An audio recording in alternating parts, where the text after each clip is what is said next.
On en est maintenant à notre segment des gens de cœur et on va parler aujourd'hui de bénévolat. On en a tout un d'ailleurs. Hein? Je vous présente un homme qui compte pas son temps ni son énergie pour rendre service à sa communauté. Conrad Richard, bonjour. Bonjour, monsieur. Monsieur Richard, vous êtes bénévole depuis combien de temps? Oh, peut-être une douzaine d'années. Oui, une douzaine d'années. Le bénévolat, ça s'articule de bien des façons. Vous en faites, vous, en raccompagnant des gens. C'est ça. En fait, j'accompagne des gens en automobile pour les conduire à l'hôpital ou chez le médecin ou pour d'autres besoins concernant, par exemple, aller dans les banques alimentaires et ainsi de suite. Alors, Depuis combien de temps? Pardon? Depuis combien de temps? Ben, tout ça, je dirais, ça fait à peu près une douzaine d'années. Une douzaine d'années, là, ouais, tout compris. Oui. Comment vous est venue l'idée? Bien, c'est simple, c'est que je suis un retraité. J'ai terminé mon emploi. J'avais un fonds de pension qui me permettait de vivre correctement. Alors, comme j'étais habitué de travailler un peu comme tout le monde, beaucoup d'heures dans une journée pour faire gagner notre vie, ben, les réflexes m'ont amené à me tenir occupé. Et je me suis acheté une automobile, puis là, je me promenais, j'aimais bien ça. Je me suis dit peut-être qu'elle pourrait être utilisée aussi. Alors voilà. Là, j'ai appelé des endroits où on cherchait, j'ai entendu parler de petites annonces dans les paroisses, ainsi de suite. Et puis, on demandait des chauffeurs. Alors, je dis, tiens, je vais aller faire un tour. Et puis, alors, j'ai commencé de cette façon-là, tout simplement. Vous œuvrez aussi auprès de deux organismes bien distincts. Hein? Oui. D'abord, vous êtes à Accès bénévolat de l'Est de Montréal. Oui. C'est là que vous faites vos accompagnements dans les centres hospitaliers ou que vous accompagnez les gens. Oui, c'est ça. OK. C'est ça. Et vous œuvrez également à la Maison Plein Cœur. Expliquez-nous. Bien, puis la Maison Plein Cœur, c'est un organisme qui a été fondé de façon assez, je dirais rapidement, urgente, lorsqu'il est apparu la crise du sida.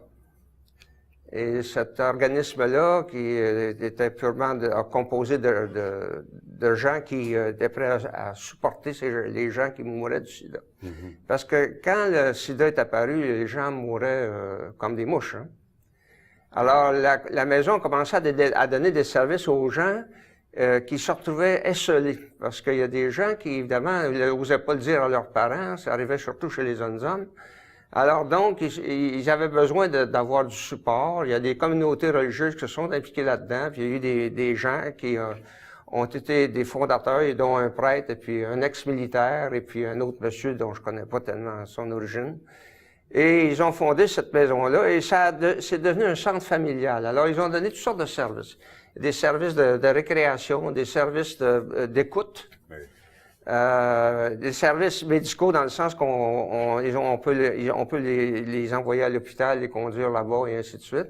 On offre des massages aussi. Voilà, c'est à ça que je voulais en venir parce que d'une part, vous faites du bénévolat en conduisant les gens. Oui. Et d'autre part, vous en faites un autre bénévolat, mais en soulageant en quelque sorte les gens. Là. Oui, c'est ça. C'est que on s'est aperçu qu'il y a des gens que ça les relaxait beaucoup d'avoir des massages. Oui. Alors, il y a des bénévolats qui ont été employés en acceptant de prendre un cours de 3 fins de semaine, environ 72 heures et plus. Ce que vous avez fait? Oui, et puis là, ben moi, pendant environ 5 ans, je donnais environ 2 massages par semaine. Il y a beaucoup de professionnels dans le massage et d'autres bénévoles qui se tiennent à la Maison Plein Cœur et qui, à tour de rôle, donnent des massages régulièrement aux gens qui portent le VIH. Et c'est très populaire, surtout que quand on sait ce que ça coûte pour un individu que d'avoir un massage. Alors là-bas, c'est offert gratuitement. La Maison Plein Cœur est subventionnée par des communautés religieuses, par de la charité privée. Je crois qu'il y a une banque impliquée. Je crois aussi qu'il y a même des organismes, dans des compagnies pharmaceutiques, évidemment, qui font une charité de ce côté-là aussi. Ça veut dire que vous êtes, Monsieur Richard, un gars ouvert, parce que là, vous vous en alliez sur un tout autre terrain. Il a fallu que vous appreniez à masser. Oui.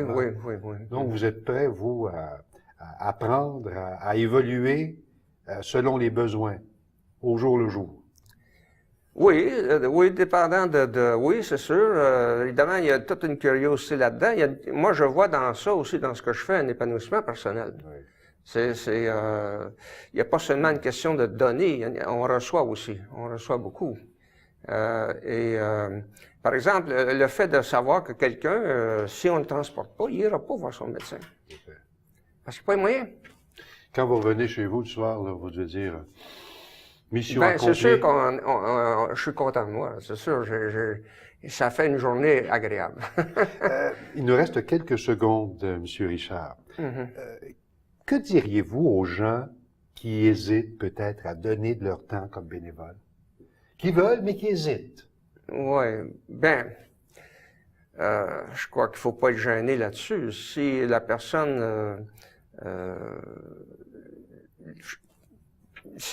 a le goût d'utiliser son temps pour faire quelque chose en aide aux êtres humains, c'est toujours enrichissant. Gratifiant. C'est toujours enrichissant. Je pense qu'il se développe des amitiés.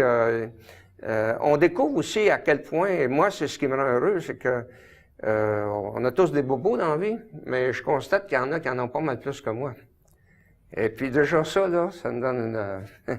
je me dis, avant de lâcher, je vais quand même marcher un peu plus fort, là, avant de, moi, abandonner la vie, quoi. Monsieur Conrad Richard, vous êtes un bel exemple pour notre société. Je vous remercie d'être venu faire un tour à l'émission Le Bulletin. C'est comme ça.